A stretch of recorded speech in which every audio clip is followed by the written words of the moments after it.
तो फ्रेंड्स हम लोग यहाँ पे थोड़ा सा जो न्यूमेरिकल है, ये अंकिकी जो प्रश्न है इसको हम लोग देख लेते हैं। ये हल किया हुआ प्रश्न है। इसके बाद जो दो प्रश्न है जिसको आपको बनाना है, ठीक है, तो उसको भी देखेंगे। और सबसे पहले हम लोग इसको समझ लेते हैं, ठीक है। ये छोटा सा वीडियो होने वाला है तो इस वीडियो को पूरा देखें, ठीक है।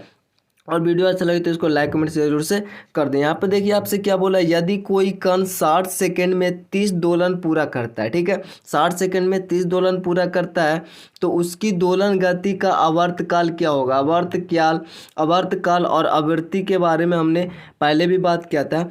आवर्तकाल क्या होता है कि एक दोलन में जो समय लगता है, ठीक है, एक दोलन में जितना समय लगता है एक दोलन में उसे आवर्तकाल कहते हैं। और एक सेकेंड में जितना दोलन होता है उसको हम लोग बोलते हैं आवृत्ति, ठीक है। तो अगर हमें आवर्तकाल निकालना होगा तो हमें यह निकालना होगा कि एक दोलन में कितना समय लगता है। क्योंकि हमें पता है कि एक दोलन में यहाँ पे 30 दोलन में 60 सेकंड लगता है, तो एक दोलन अगर निकालना होगा तो 60 में हमें 30 से भागा देना होगा, ठीक है। तो 30 दूनी 60, तो यहाँ पे ये हो जाएगा 2 सेकंड, ठीक है। एक दोलन में 2 सेकंड, तो एक दोलन में जितना समय लगता है वो आवर्तकाल होता है। तो आवर्तकाल का एक फार्मूला होता है 1/आवृत्ति भी होता है, तो ये भी हम लोग याद रखेंगे। तो ऐसे भी हम लोग बना सकते हैं 1/आवृत्ति, जब आवृत्ति दिया हो। आवृत्ति का मतलब होता है कि एक सेकेंड में कितना दोलन किया जा रहा है। तो अगर यहाँ पर हम लोग देखें 60 सेकेंड में 30 दोलन, तो एक सेकेंड में अगर निकालना होगा एक सेकेंड में कितना दोलन हो रहा है तो हमें 30 और 60 में डिवाइड करना होगा, ठीक है। तो यहाँ पे देखेंगे तो 3 दूनी 6, 1/2 आएगा, ठीक है। तो ऐसे भी करके हम लोग बना सकते हैं। तो सेकेंड नंबर क्वेश्चन में बोल रहा है कि एक मच्छर अपने पंखों को 500 कंपन प्रति सेकंड की औसत दर से कंपित करके ध्वनि उत्पन्न करता है, तो कंपन का आवर्तकाल कितना होगा। तो आवर्तकाल हमने बताया, आवर्तकाल का फॉर्मूला भी और आवर्तकाल का मतलब भी, ठीक है। तो एक दोलन में जो समय लगेगा, यहाँ पे बता रहा है 500 कंपन एक सेकेंड में, ठीक है। तो सोचिए 500 कंपन एक सेकेंड में, लेकिन एक कंपन में कितना समय लगेगा, तो एक सेकेंड में 500 से डिवाइड करना पड़ेगा, ठीक है। ये तो एक एक नियम जैसा हमने मैथ हम लोग बनाते हैं उसी प्रकार से इसको भी समझना है, ठीक है। तो यहाँ पे चूंकि मच्छर के पंख 500 कंपन करने में एक सेकेंड लेता है, ठीक है, तो एक कंपन पूरा करने में लगा समय, इसी को हम लोग आवर्तकाल बोलेंगे। तो एक सेकेंड और बटा में 500, चूंकि ये जो फार्मूला होगा 1/आवृत्ति, चूंकि यहाँ पे 500 एक आवृत्ति हुआ, क्योंकि यहाँ पे एक सेकेंड में 500 कंपन, और एक सेकेंड में जितना भी कंपन होगा जितना भी दोलन होगा उसी को हम लोग आवृत्ति बोलेंगे, ठीक है। तो चाहे ऐसे समझे या फिर वैसे समझे, यहाँ पे हम लोग करेंगे इसी प्रकार से। और जब हम लोग यहाँ पे डिवाइड करेंगे तो यहाँ पे देखिए नीचे 1/500 है, तो 500 में अगर एक में डिवाइड करेंगे तो अपने पास इतना ही आएगा। इतना कैसे आएगा, जैसे देखिए 1/500 है उसको 1/5 गुना 100 लिख देंगे, ठीक है। तो सबसे पहले 1 और 5 में डिवाइड कर देंगे, 5 और 1 में डिवाइड करेंगे तो यहाँ पर 0 देके दशमलव यहाँ पर देंगे तो यहाँ पे 0 आएगा, तो 5 दूनी 10 आएगा, ठीक है। मतलब कि जब हम लोग 1 में 5 से डिवाइड करेंगे तो ऊपर 0.2 और नीचे में अभी भी 100 है। यहाँ पर 2 शून्य है, इसलिए ये जो दशमलव है 2 अंक इधर हो जाएगा, ठीक है। 2 अंक इधर मतलब यहाँ पे 2 था, यहाँ पे 0 है, 1 अंक, 2 अंक इधर दशमलव हो जाएगा, ठीक है। तो यहाँ पे 0.0, यहाँ पे 2 अंक बाद दशमलव, तो 1 अंक ये हुआ, 1 अंक और 0, मतलब एक ही 0 बैठेगा, ठीक है।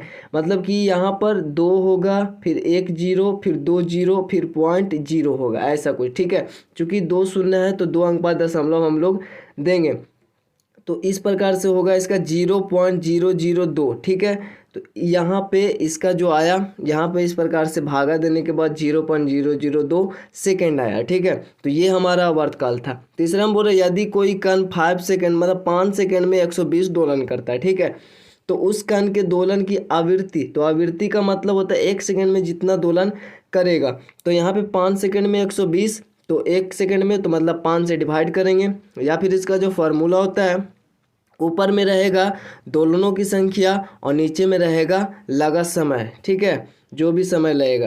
तो यहाँ पे इस प्रकार से चूंकि कण 5 सेकेंड में 120 दोलन करता है, इसलिए कण द्वारा एक सेकेंड में पूरा किए गए दोलनों की संख्या यही होगा आवृत्ति। तो इसके बराबर होगा 120/5, ठीक है। जब इसको हम लोग डिवाइड कर देंगे तो यहाँ पर 20 हर्ट्ज आएगा, ठीक है।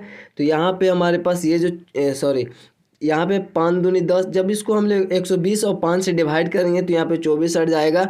तो यहाँ पे ये हो जाएगा हमारा आवृत्ति, ठीक है। तो ये इजी है, इसको डिवाइड आप लोग समझ गए। चौथा नंबर में एक दोलन 4 सेकंड में 40 बार दोलन करता है, ठीक है। एक दोलक है जो 4 सेकंड में 40 बार दोलन करता है। इस आवर्तकाल, इसका आवर्तकाल भी निकालना है और आवृत्ति भी निकालना है। तो आवर्तकाल किस प्रकार से निकालेंगे? आवर्तकाल का मतलब हमने बताया कि एक दोलन में जो भी समय लगेगा, ठीक है। तो यहाँ पे 40 दोलन में 4 सेकंड, तो एक दोलन में कितना, तो 4 में 40 से डिवाइड करेंगे, जिस प्रकार से यहाँ पे है, ठीक है ना। जब यहाँ पे बोल रहा है 40 दोलन में 4 सेकंड, तो एक दोलन में 4/40 होगा, ठीक है। और जो फार्मूला होता है उसके अनुसार बनाइएगा तो भी उतना ही आएगा। एक दोलन पूरा करने में लगा समय आवर्तकाल, यानी कि टोटल यहाँ पे 4 सेकंड है, और एक दोलन में लगा समय निकालना, तो 40 से डिवाइड करेंगे। जब हम लोग यहाँ पे 40 से डिवाइड करेंगे तो यहाँ पे 4 दहों को 40 भी काट सकते हैं, तो 1/10 आएगा। यहाँ पे 1 शून्य है तो 1 अंक बाद दशमलव यहाँ पे ऊपर हो जाएगा, यानी 0.1 सेकेंड आएगा, ठीक है। ये होगा आवर्तकाल। और आवृत्ति का मतलब होता है कि 1 सेकंड में कितना दोलन हो रहा है, ठीक है। जैसे 4 सेकंड में 40 दोलन है, तो 1 सेकंड में 4 दहों को 40, 10 दोलन होगा, ठीक है। तो 10 इसका आवृत्ति हो जाएगा। फिर चूंकि कण 4 सेकंड में 40 दोलन करता है, तो इसीलिए कण द्वारा 1 सेकंड में पूरा किए गए दोलनों की संख्या, यानी कि आवृत्ति 40/4 होगा, ठीक है। तो यहाँ पे इस प्रकार से इसको काटेंगे तो ये हमारा 10 हर्ट्ज जो आएगा वो आवृत्ति आएगा, ठीक है। अब यहाँ पे लास्ट, यहाँ पे देखिए एक कण है ए जो 4 सेकंड में 18 दोलन पूरा करता है, और दूसरा कण है बी जो 5 सेकंड में 21 दोलन पूरा करता है। तो प्रत्येक कण की आवृत्ति निकालना है और बताया कि किस कण की आवृत्ति अधिक है, तो वो तो देखकर हम लोग बता लेंगे दोनों को जब आवृत्ति निकल जाएगा तो, ठीक है। तो एक की आवृत्ति देखिए, आवृत्ति का मतलब आप सभी को पता है कि 1 सेकंड में जितना दोलन होगा, ठीक है। तो यहाँ पे 4 सेकंड में 18, तो 1 सेकंड में 18/4 ही होगा ना। तो आवृत्ति मतलब उसी को बोलते हैं। तो 18/4 सिंपली फार्मूला से भी लगा सकते हैं। तो यहाँ पे 4.5 हर्ट्ज आ जाएगा, यहाँ पे डिवाइड करेंगे तो, ठीक है। 4 चौ 16, जैसे यहाँ पे डिवाइड करेंगे 4 चौ 16, बचेगा 2 दशमलव देके यहाँ पे 0, 4 5 20, इतना हट जाएगा, ठीक है। क्योंकि मात्रक यही होता है इसका। तथा कण बी की आवृत्ति होता है, तो इसकी कण बी की आवृत्ति निकालना है। तो यहाँ पर देखिए 5 सेकंड में 21 दोलन, तो 1 सेकंड में 21/5, ठीक है। तो यहाँ पे इसका भी आएगा 4.2 हर्ट्ज। तो यहाँ पे देखिए, अब यहाँ पे 4 सेम है, लेकिन यहाँ पे 5 ज़्यादा है, यहाँ पे 2 कम है। इसका मतलब ये वाला ज़्यादा होगा, कण ए की जो आवृत्ति है वो ज़्यादा होगा। तो कण ए की आवृत्ति कण बी की आवृत्ति से अधिक होगा, ठीक है। तो ये हमारा तो उदाहरण जो बना हुआ क्वेश्चन था, इसको हमने थोड़ा सा ऐसे ही देख लिया। अब जो हमारा ये क्वेश्चन है बुक में जो दिया हुआ है 1 और 2, ये बोले यदि किसी कंपन करती हुई वस्तु की आवृत्ति, देखिए यहाँ पे आवृत्ति दिया हुआ 80 हर्ट्ज। आवृत्ति का मतलब हुआ 1 सेकेंड में जितना दोलन हुआ, ठीक है, उसी को आवृत्ति बोलते हैं।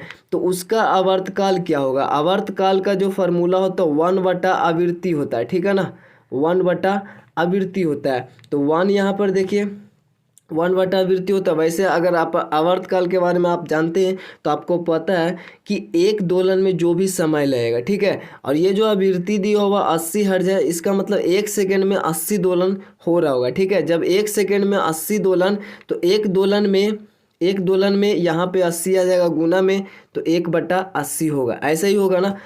अगर हम लोग इसको फार्मूला से बनाएंगे तो जो आवृत्ति दिया हुआ 80 हर्ट्ज है, आवर्तकाल का जो फार्मूला होता है 1/आवृत्ति होता है, 1 और बटा में आवृत्ति 80 है। तो अब अगर हम लोग 80 से डिवाइड करेंगे तो अपने पास इतना सेकंड आएगा, ठीक है ना। चूँकि आवर्तकाल एक दोलन में जो भी समय लगेगा उसी को बोलेंगे, ठीक है।